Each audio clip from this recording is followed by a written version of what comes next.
Nightplay Records. Baba Toto chimfana changu wela ndini wenyu machakafo aiwaini ndakaenda form 4 ndati ndikudzeka ndisitofo vafana imi ndinokurova imangofo takapaniko kakumuka kunaipa aiwa imi vafana musango lauta kufamba imi kamuchigaya munondifaita muraundi imi mikaya mamumondibati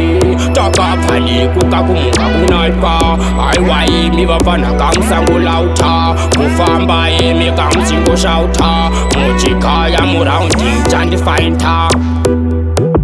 nekuti ngoma yangu inakatula taka kunge iya ya Sauru ya Wemsaka munondiziva kandini widu machaka inapita pikweteka kulusaka ndati ndikuudzeka ndachoka kusofoka ndakuda kuvaratidza kuti kandinozviguna kunyangwe vaka ikitafutika mapudu takapaniko kakumuka kunaipa aiwa imi vafana musango lauta kufamba imi kamuchigaya munondifaita muraundi imi mikaya mamumondibati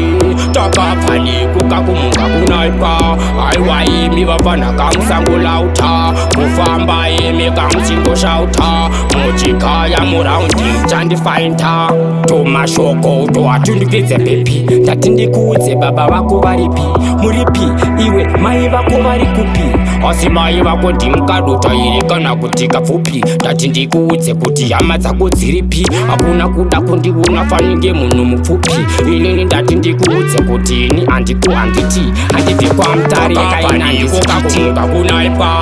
aiwa imi vafana musango lauta kufamba imi kamuchigaya munondifaita muraundi imi mikaya mamumondibati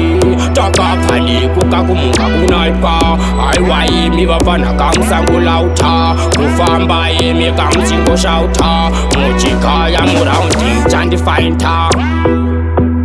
nekuti ngoma yangu inakatula taka kunge iya ya Sauru ya Wemsaka munondiziva kandini widu machaka inapita pikweteka kulusaka ndati ndikuudzeka ndachoka kusofoka ndakuda kuvaratidza kuti kandinozviguna kunyangwe vaka ikitafutika mapudu takapaniko kakumuka kunaipa aiwa imi vafana musango lauta kufamba imi kamuchigaya munondifaita muraundi imi mikaya mamumondibati takapaniko kakumuka kunaipa aiwa imi vafana kamusango lauta kufamba imi kamuchingoshauta muchigaya muraundi chandifaita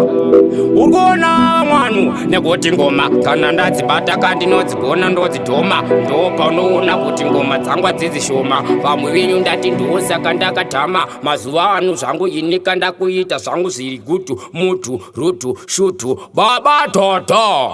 chifo ngoma machaka forela 2021 we are not late but atukurumidza